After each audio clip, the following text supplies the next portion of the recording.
Hi, friends and relatives. It is me, Raymond Jordan Johnson Brown, and this is The Glorious Mess with a fellow Glorious Mess. Can I call you that? I actually love that. Do you identify as The Glorious Mess? I mean, after today, I'll see. Right. I just might. Welcome to The Glorious Mess, and the first episode to happen in person. Oh, I feel honored. Yeah, I think it's like an exciting energy exchange to be here this close to you in real life. Yes, and it changes the conversation because online, it's, there's legs, you don't get the body language. I don't know, there's something different about it. Yeah, I feel actually safer in the presence of someone. Mm-hmm. I find that the screen like disconnects me. And then sometimes with the lagging and everything, I'm just like, wait, did I cut you off? Can you hear me? Well, and everyone was taught especially in Canada, it's like, you have to be polite. And so, did I cut you off? Oh my God, I'm so sorry. I'm sorry, I don't want to talk. Am I talking on top of you? Yeah. I'm sorry.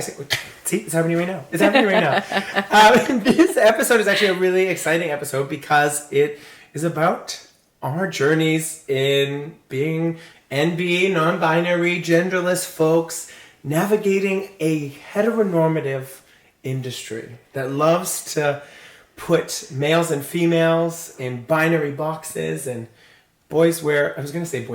Boys don't wear pink in the binary world. I was going to say in the binary world. In my world, they do. It can be anything. But yeah, in the general world, it's right. Like, I don't know if you remember, like, early dance days. Like, for me, I was the only male in that experience. And they were like, okay, well, you're the boy. You can't wear the same thing that all the girls are wearing. And I was like, but I want to wear the crop top. I want to wear the crop top and the spankies. Yes. But then I had to wear like something like all black. That was always the thing. I had to change it. That's funny because like I was always the little girl that was like, but I want to do the boys part. It's so cool. Like I want to wear a sweater. I don't want to wear a little crop top. Like it's really funny. You say that and I'm like, but for me it was like the same but the opposite. Yeah. It's very, very relatable for me. But yeah. And those are like those early conditionings, the early things that happen early on and as dancers. But before we go into there, who are you and how do you choose to identify? Oh, I rarely get asked that question. So I'm would you like to how do you can choose your own adventures. See, this is like, wait, I don't even know how to answer. I do. I have a space to be myself. Okay, so my name is Janick arseneau. I'm 32 years old.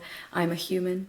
Human? I'm yeah. I was like, what? You know that trick where someone's like, you have that point? Yeah. I was like, oh my God, it's happening. Yeah, this is a Just for Laughs sponsored show. Exactly.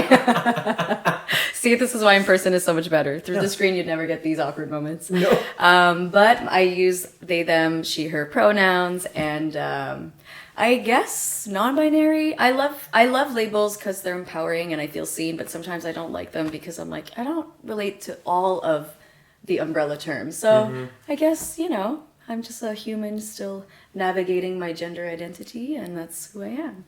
Is that... Yeah, no. Is that a valid answer? It is valid because you said it. Cool, so I'll run with it. It is the truth, and I think, as someone, I would say I kind of pushed away from non-binary as a term because I thought, well, if I'm non-binary, then that means I have to look completely androgynous, and I cannot be too femme, I cannot be too masc, I have to be right in the middle. And I didn't realize until really in the last couple of years, by doing that, I'm actually just creating another binary box in the non-binary. You're like, wait, so I need to be androgynous and not fit into these two boxes. Not fit into the boxes. I probably have to wear all black.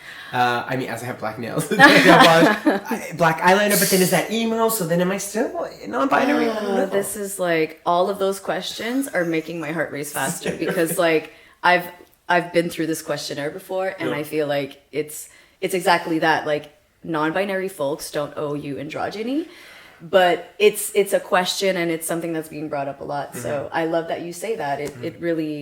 It's super, super relatable, and it's like something that I had to question when I learned about the term non-binary as well. I was like, but does that mean I can't do my nails and like I have long hair and look cute? But then am I too femme? Am I like part of the binary? Like, Yeah, like who am I? What is my gender expression? And that's like when I learned about gender identity versus gender expression, it Tell me about changed it. my. So there's if anyone's watching, search the genderbread person on Google. Yes.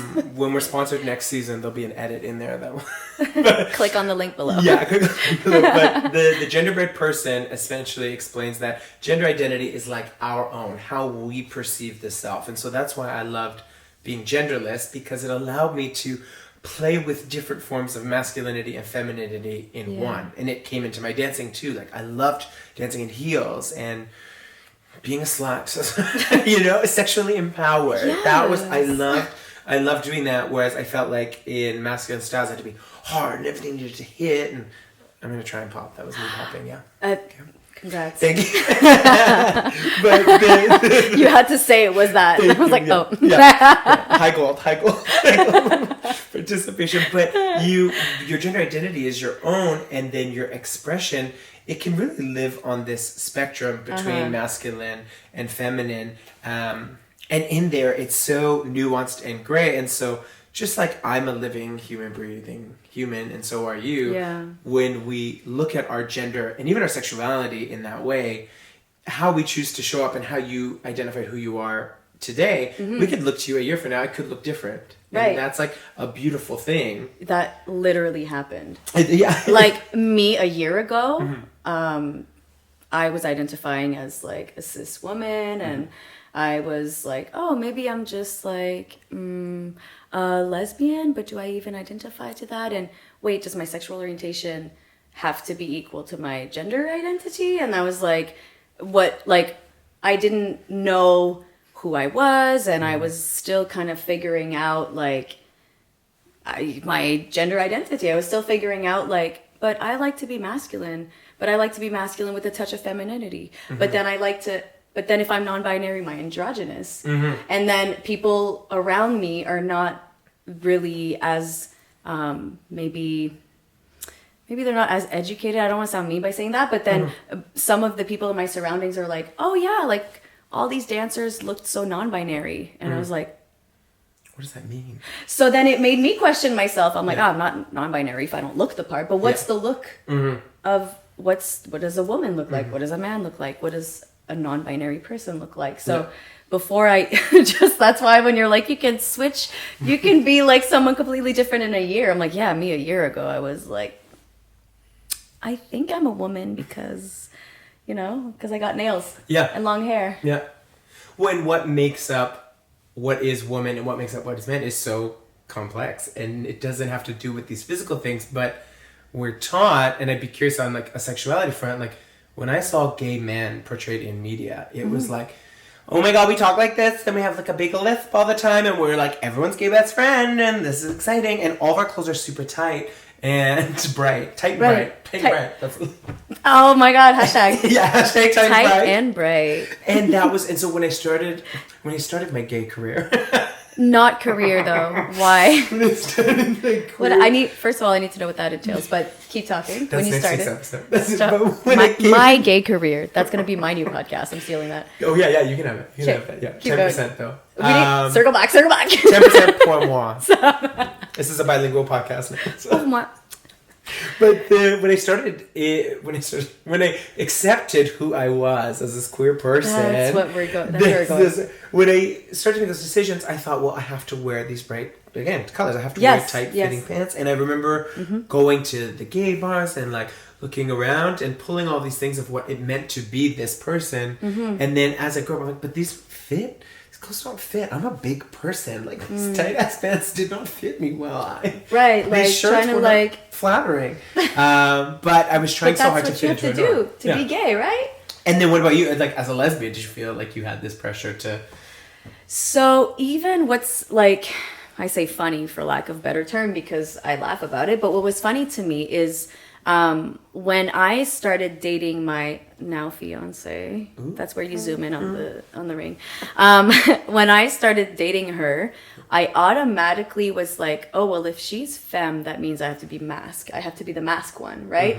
And that meant also like stepping into these like heteronormative roles, right? So I was like, okay, well, if she's the woman, then if she's doing like laundry, then I have to fix the light bulb, and like, you know what I like, it went so far as like social like roles, and like it went so far as like I thought I had to step into this like mask role as a lesbian because fix the plumbing.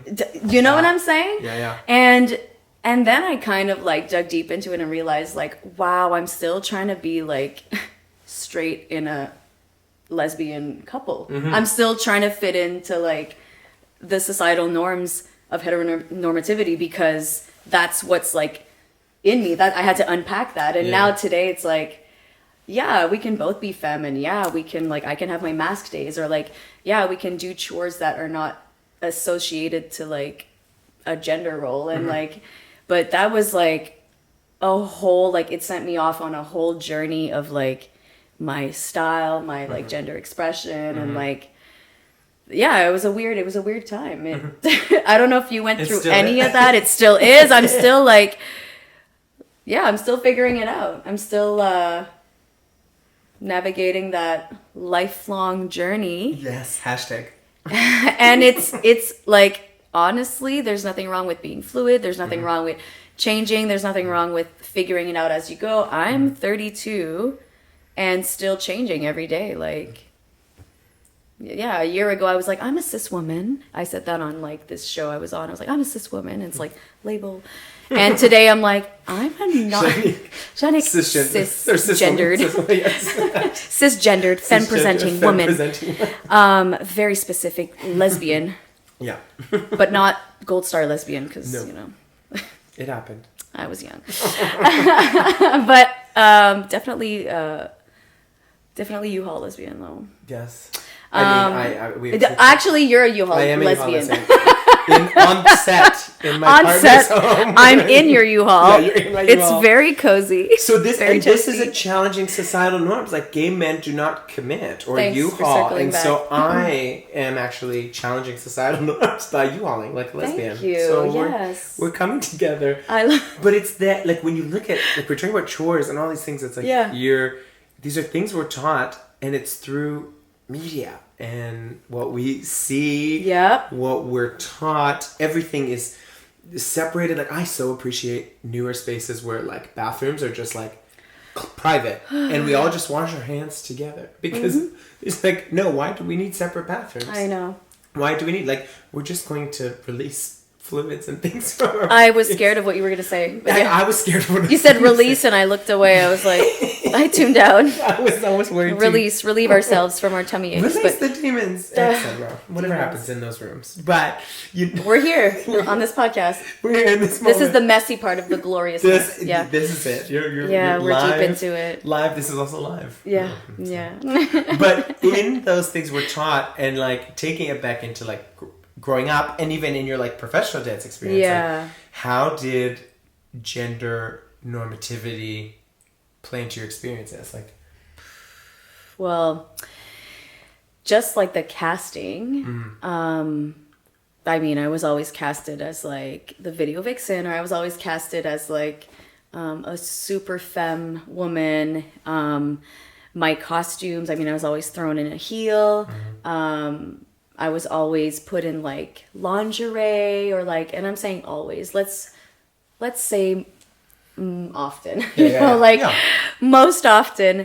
And even some gigs I was like, ooh, like this is gonna be dope. It's gonna be like a hip hop track, and I'm gonna be like, I can be like a masculine and live my like my dream. And then whoop, because we're a girl casted as a woman, I'm in a heel, and I'm like, how am I hitting these steps in a heel, slapping a red lip, and then these men are in a boot? I'm like, can I be in a boot too and like be like grounded and like feel masculine? But no, we have to do the same choreo as the men that are casted. Yeah. But we're in a heel and a lingerie and a crop top. I'm like, so that's like a lot of the experiences we go through. I had a rebellious phase. Listen. I'm so excited. I shaved a part of my hair. I had like a half like pixie and then a half bob. So like on one side I was shaved like at a 1 on a razor. Okay, yeah. And then on the other side I had a bob. So I felt like mask but femme. And I was like, I'm yelling. I got really passionate. I was like dating a guy, Yeah. but I was like living a little bit of my like mask like fantasy. Yeah. And then there was one job that came in and like killed my dream because I was booked with my short hair. Yeah. And the artist herself looked me in the eyes and said, "You can do what you want, but I'd prefer if you have long hair." So I said that directly to you so you could feel that. So that crushed my dreams, and I got extensions. Yeah. And now I'm rocking my long hair, but I guess I learned to love myself regardless, and learned that hair doesn't define like me feeling masculine or like, whatever. Well, there's something, Vivek Shraya is like one of my favorite trans educators, authors, humans, and she talks about like Madonna's constant reinvention, and then as her experience as a trans woman or as a queer person, how like there's this obsession for us to continuously reinvent ourselves. And so in that moment, there was the pixie and the number one, but now you're embracing and empowering that experience with your long hair. Yeah. But it's your choice. Yes, that's it. And it can ebb and flow. Like a year ago, I was on 1.5 course with a Euro cut blonde. Yeah, giving full whatever that moment was. And then here I am today, like, no, baggy clothes and my matte black nails. Like, and that's like the beauty of being, I think, a queer person is like showing up in an empowered way to the industry, how you want to show up and accepting that. And because I know you talked about this on Dance 100, but like what was that like preparing gender neutrality into your looks and how you showed up? Yes. Okay. So some of it was like covered. Actually, most of it was covered. I'm really happy. But I wanted to go in and have every dancer express themselves the way they wanted to, regardless, right? So first of all, I'm going to say the wardrobe team was amazing. Yeah. Shout out wardrobe. Yes, shout out wardrobe. They were absolutely amazing and accommodating and just hardworking, and I absolutely loved them. And that being said, when I went into wardrobe and brought my dancers in, I was told, "Oh, this is like the men's rack and this is the women's rack," and I was like, "Awesome, great." So when my dancers came in, I said, "These clothes may give you more of a masculine like feel, or these clothes may give you more of a feminine feel, but you can interchange and you can take clothes from whichever rack you want, whatever like gender you want to like present as today, or like however you feel today, like just dress in a way that makes you feel comfortable. Like I really don't care, and I'm not trying to like box people into these gender roles, because I didn't create my pieces where I was like, guys do this and girls do that, and then where would that leave like anyone feeling it anywhere in between? And what does that even mean, right? Like so basically I really pushed for people to just feel comfortable, because I don't feel as though I had a chance or opportunity on certain jobs to feel like I had a choice. And then that even extended to like the makeup team, they were like, "Oh, we're gonna put a red bold lip on every woman," and I was like, can we not? Cool, but also can we not? And they were amazing too, but like it's just, I think it's these standards, and it's really, really, really hard to break.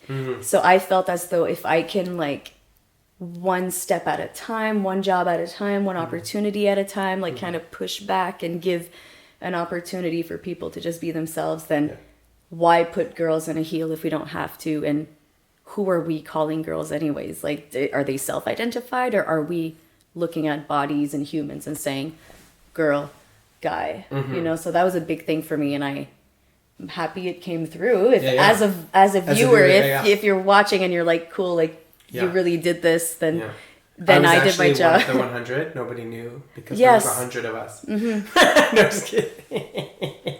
But I wondered too if you can remember or recall like earliest childhood memory of when you were put in a girl box. Is there a story or a time example you remember? I honestly, like when you said that, it's like I just saw my life rewind. Like I just literally saw every time I wore like a dress or something, or every picture or video of myself. Like it's day one. Like I don't remember a lot. Like I have like selective memory or like blocked off memories. Yeah. But every memory I remember is very much like you're a girl and you're a little, like, my dad still calls me like my little princess, or like, and when I was finding my masculine self, then they were saying like, I don't know how we can say this in English, like motsga maki, like my broken little boy, like my like should have been a boy, I guess, kind of like a joke, like okay. like you're little, like Yeah. should have been a boy, like because of how I dressed or because of how I shaved my head. So like I guess I've always been put in the girl box. Even like when I was 3 and I took my first dance class, I was put in a princess dress to do the show, and like it was just, I was always in that girl box. in that girl box. Yeah. Do you feel as though like you have a different experience, or were you always like put in a... Mine was, I was always put like, I mean, I was always the partner, you know, always the lifter, naturally, because I'm a big person, but also being like the only boy in those spaces, I was always put into having to wear a separate costume. But the thing that actually comes up, and I remember it because it was at a Bible camp, and it's actually about my sexuality, and it was that I was pretending to be gay. I had my friend, and we were like, Pretending. "Hey, girl, da da da." Yeah, we were like 14, and I remember the church. They took us aside and they prayed over us, and they said, "If you don't stop this, you're going to become gay. So we're going to pray for you now. You need to cut this behavior out." So when I started pretending to be gay, I remember there was no thought of gay. There was no thought of even feminine, or it was just, I was really energized and excited, and I loved this fun character I was exploring, and it was beyond gender, it was beyond sexuality. It had none of those pieces to it. But then somebody older than me put that label on me, and so as I was hearing you share, I was like, oh, that one really sticks out in my memory of like, no, you put that language and that shame of this was something that was wrong, because they were a role model that I looked up to. Right. I don't know why, but that reminded me of like, also, you know, when you said like how people would put you in a different costume and this and that.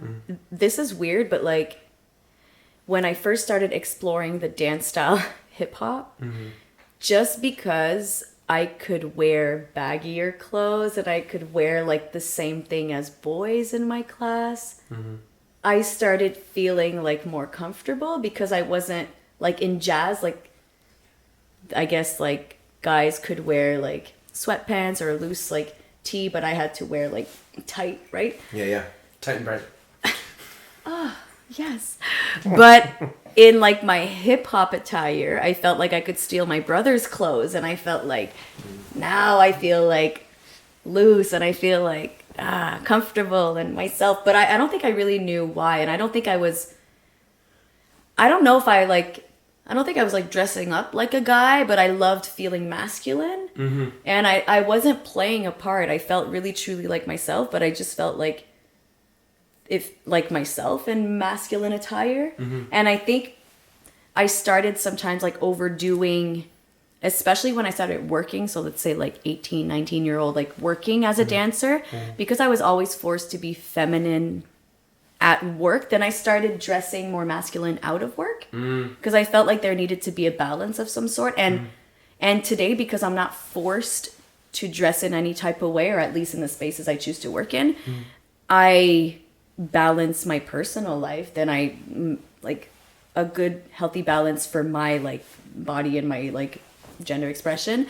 I'm a good like balance of femme and masc. But I do remember needing to compensate because I was forced into like one label more than the other, I guess. Yeah. Did like dance ever affect the way like your personal style? Like, did you ever feel like you needed to balance, or like you were like Every day. Okay, cool. Yeah, no, yeah. You're like, duh. I thought I was sharing such like an epiphany or such like a unique experience, and you're like, duh, like every queer. No.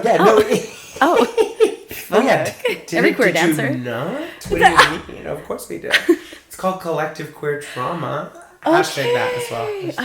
It's a long list of I need more hashtags. queer spaces. I feel so alone in my experience. I'm like, Just come over. everyone else? Come over to this U-Haul space. But that's why we have conversations like this, because it's like, oh wow, we have this shared experience, but if we don't talk about it, we don't change it, because we grew up at a time where we were put in these binary boxes, and that means now at 32 we're like playing with these even more. But now we look at young people and they're figuring this shit out at 4, 5, 6. Listen, and I'm like, it blows my mind. Multiplication, I don't know anything. Not my multiplication. I still don't know it, honestly. But it's because of the people above us are role models. Sorry. Yes. And you know what? I grew up like in a New Brunswick. Yeah, in New Brunswick and in Bathurst, and what I feel is those or maybe in my personal surroundings growing up, I didn't feel safe. I didn't feel like, first of all, I didn't feel like being queer was an option. Like, not even like you're not allowed. No, it's not even like spoken of. It's not even an option, like not in my household or like not in my environment. And I had a queer aunt, but I only learned about it like late into my teens, because it was just her friend roommate, like for the longest time. Or like apparently my grandfather was gay, but like I didn't know about it for the longest time. I never met him, but like there's all this like hidden hush hush queerness in my family. And so when I started learning about it, I learned it in a way that it was like, this is this thing that we don't talk about and we're not allowed to really express. And like, I still remember being like, you're not gay, right? And it was like, no. Never. No. Yeah. So it was like, that's how queerness was introduced to me. And like, queerness was like also very much like attached with traumas or like, so to me, like it was something that like way later in life was even addressed or was like allowed to like explore, right? So I don't know, like I'm curious to know. That's why I think I feel so alone in my experience, because I'm like, let's not talk about queerness, and like I've only really opened my mind to it like later in life. So I was wondering, what was like your introduction to queerness? Like how young, or like if it was traumatic, or if you would like to unpack if it was, or like if you feel safe to share. No, I feel super safe, and I mean, this is like my favorite space to share my full stuff. I'm trying to think of what I vaguely remember. I was living on McLeod Trail. Anyone who's from Calgary will catch the reference. It's just a big trail in Calgary. And I remember sitting on my like island, and I had a computer, and I think no, we're going back further. I love those Playboy. moments. It was a magazine. We had a magazine, and I remember looking at the naked photos of the women, and I was like, but I kept looking at the penises. That was the part that was like, wow. That was like, I remember just feeling this like heat wave over me. I'm like, and so I would look through, and I distinctly remember in the ads, in the other parts, there was these little tiny parts for gay. So it was just gay men. And I would always be like, so there's all these beautiful images of nudity and big pictures. And I was like, looking at the little... the tiny little... You're like... the little penis. The little... little tiny penis. Like, wow. Yeah. Yeah. Interesting. Yeah, it was, so that I remember that would probably be the first time I noticed that I had. And that's, if you go back to the genderbird person, it talks about gender identity, gender expression, and then it talks about romantic attraction and sexual attraction, and how there can be differences there too. But in this instance, that's when I was like, oh, this is like, I'm having sexual attraction. And that was that time. And then I remember I was dating a girl. This is grade 6. I was dating a girl named Isabella. And her brother was a couple years older than me. And I was quite excited, and I had to sleep downstairs with him when I was in grade 6 because we had sleepover parties. Anyway, Sorry, all that to say, Isabella. I remember again that same sexual attraction feeling bubbling up. Not for Isabella, who was my girlfriend, who was sleeping upstairs. Sorry, Isabella, if you're I hearing know. this. I'm like, But Isabella, it was her don't watch brother. this. To the point that I remember when I was 22, she messaged me on Facebook. And she said, "Hey, it's Isabella. Remember me?" And I was like, "Hey, Isabella, how are you? P.S. How's your brother?" Can you? I distinctly remember. I could go Not pull up the hi, threads. P.S. Where, Yeah. It's like, "How's your brother though?" Like, he's like, "Oh, he's married to a woman. They have 3 kids." I was like, "Waste. Could have been me." But God had a different plan for me. Honestly. that story though. You kept me on my toes the whole time. I was like following you like throughout the whole thing. But these are some of my. And it was more about. So it's like curiosity. Curiosity, and it was like sexual attraction first. It was sexual attraction first because I didn't think romantic attraction to a man was possible because I never saw it. It didn't And exist. did you feel like it was wrong? Did you feel ashamed or like? 100 Okay. and I had that like deeply religious background. Another episode, we're going there. But a deeply religious background from my foster care years where. Again, I don't shame that part because in a tumultuous time where I'm a young person entering foster care in this new family and all of that, there was a lot of benefits to being in Christianity. There was a Bible verse, the one that I have on my arm, is actually a perseverance verse about pressing on toward the goal. And it always stuck with me. If it wasn't for religion at that time, I don't know that I would have gotten through those years in the same way. I wouldn't have, I think, the resilience I have today without some of those valuable parts of religion that helped me get through. But in that, the other end of it was that there's also a deep legacy of shame. And I remember when I came out, I was big in the church. I was a youth leader, running a youth group. And so I came out, I got kicked out of my foster parents' house. And then I thought, I can't be in the church. So I left the church. And then I kind of was lost. And oddly enough, I found my way into like a musical theater group doing Hairspray the musical. So gay. Yeah, so gay, right? Like, and I found my kind of queer home, and it was really great. But then it was new, so I was unsure of it. So what I did was, I wanted to go back to the church, and I went to my youth pastor I worked with, and I said, "Hey, what's kind of like my way back in?" He's like, "I have this like program that you should go to," which was conversion therapy, and it was a weekend retreat How of helpful. conversion therapy. And I registered. I was moving forward, and then it was on a Saturday. I was getting picked up in the morning. Yeesh. Friday night, I got drunk, and then I had a threesome with a guy and a girl, and I never went to that conversion therapy. And here we are. I love this story.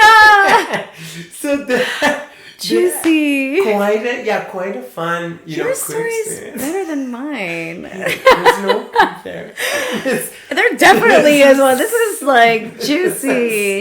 Was quite the shout out to those 2 individuals in that juicy threesome. It was Yummy. I think And you were like, let's try both right now and see how I feel. Get rid of the gold star card right then. I mean, obviously I had Isabella. I mean, we weren't doing things like that, but I did have a girlfriend in that time. The hand. But, Okay. But yeah, it's like those were, and even still, like, it took me a while again to be able to get to a place where romantic attraction is possible. But then when I did enter into my earlier relationships, it was like, well, it's got to be heteronormative, like you said. With relationship, it's like, well, okay, if you're femme now, if you're who's the top, girl? you have to be the bottom. Yeah.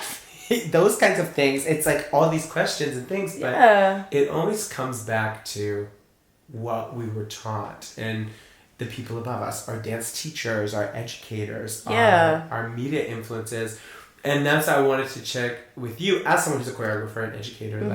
What do you think other educators, choreographers, and people need to know or do so that we don't have to repeat the harms of the past, so that we don't have to see this continue in our industry?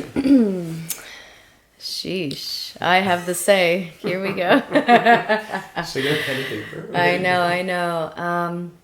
First of all, I'm still learning as I go in this position of leadership or like in a position of like mentoring and teaching and, even as a choreographer that's taking care of dancers in a room. But for example, we just led a big audition, and we pushed for people to be allowed to, it sounds like funny, but to be allowed to say their pronouns, just so we know how to address them in the room. So that was really big. And in the whole room, there were 2 out of like 200 dancers that use they them pronouns, and that I can like assume that fall under the like non-binary or genderless category. And that's not saying he, him, and she, her don't, but just visibly, I guess, not falling into that binary. And I thought it was so beautiful that we had everybody like share their pronouns, just for like even just a fraction of the number to feel like seen or heard or like validated. And so just small things like, hi, what's your pronoun? If you feel safe to share as well, not forcing anyone to like share their pronouns. And then I think just also when it comes to costume, maybe like, I know we can't change the world or the industry, but even just having a conversation like, okay, here's the costume. Is everybody comfortable with it? And if not, like, you just allowing the space in the conversation to happen. But also, you know, I think it's important just for a dancer to like have the space to share, even if you can't do anything and your hands are like binded. And even if you're like, you know, I know you're not comfortable, so do you want to still do the job or not? And like kind of at least giving dancers the choice to kind of step into that role. Or what I've personally done, for example, is ask a dancer, let's say I know a dancer is non-binary. I ask them like, hey, would you be okay if I casted you as a woman for this job? And then that comes with knowing that you're going to be put in the woman category. So hair, makeup, costume, heels, maybe like feminine clothing. Are you comfortable with all that comes with the casting of a woman and being called, hey girls, hey women, you know, so kind of at least having a conversation about it before a job. I think those are like the small steps. And it gives the power back to the individual to show up how they want to.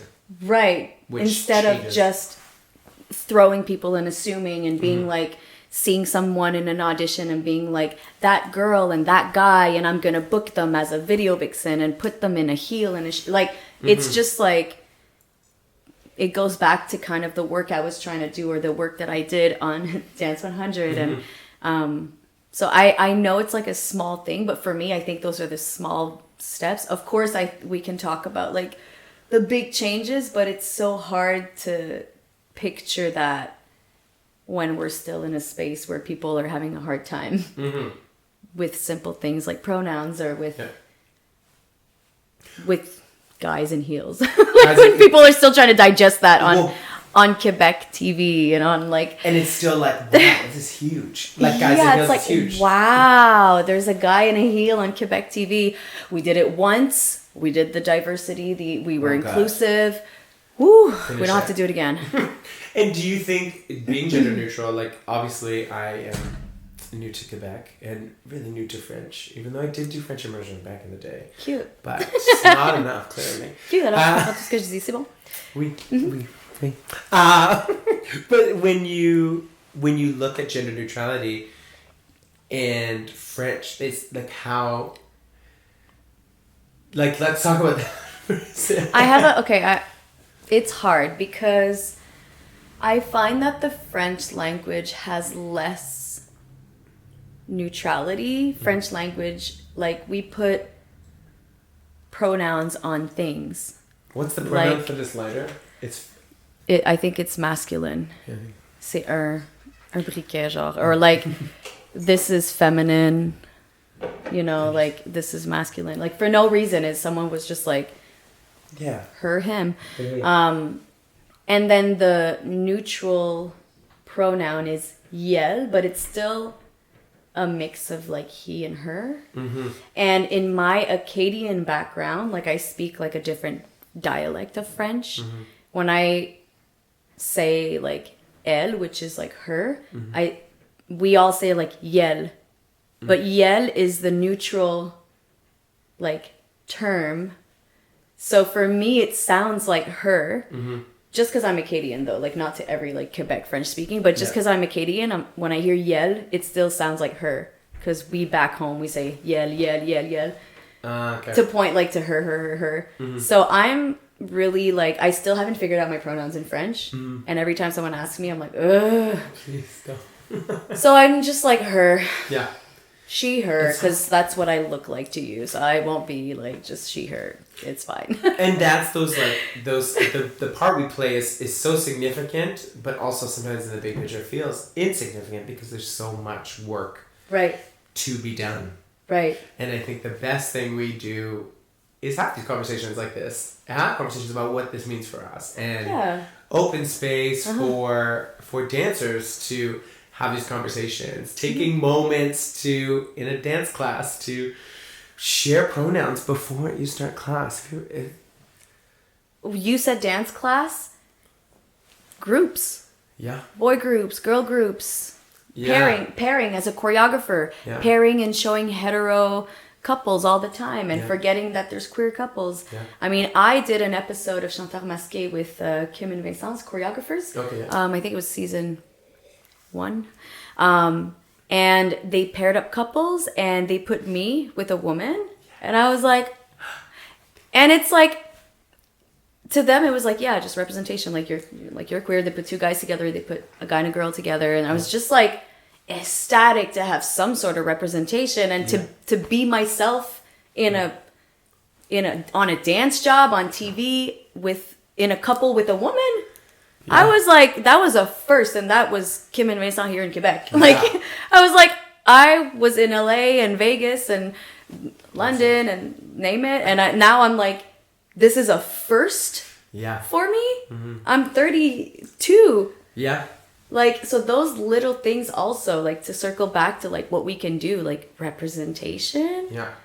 Like, it's so important. I felt so seen and validated, and also just excited for, like, little BB queers at home, like, oh look, a girl couple. Yeah. It's important to feel like you're allowed and to see yourself on the screen and to be like, oh, I guess it's not taboo, and I guess it's not wrong, and I guess it's not something to be ashamed of, like, you know? Well, there was a quote I just saw, or Viola Davis was sharing, of like, why does representation matter? And it's because it allows the viewer to see their dreams become potentially a reality. Right. And if you don't see yourself, then you're never going to believe in that dream.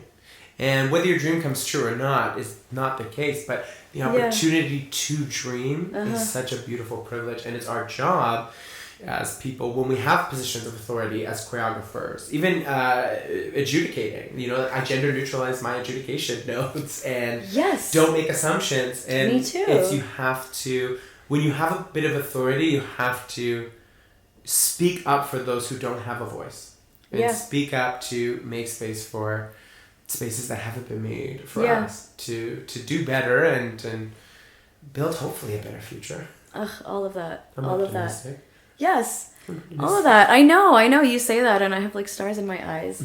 And that being said, I think also as like educators or choreographers or people like who have the power of a whole room, whether it's like a classroom or adjudication, having like even me today in front of this mic, like whenever you have the chance to put yourself out there and be open to having a conversation, but also being open to being corrected and not being scared to make mistakes. And like, I'm still learning so much, even about my gender identity and even about queerness and about all these topics. Even if I'm part of the community, I still have like blind spots and I still have like a history to learn. And like, so it doesn't matter who you are. Like, I think just even if you're in like a position of power or leadership, I think just showing people that you're open to having a conversation and that you're open to receiving feedback or being corrected or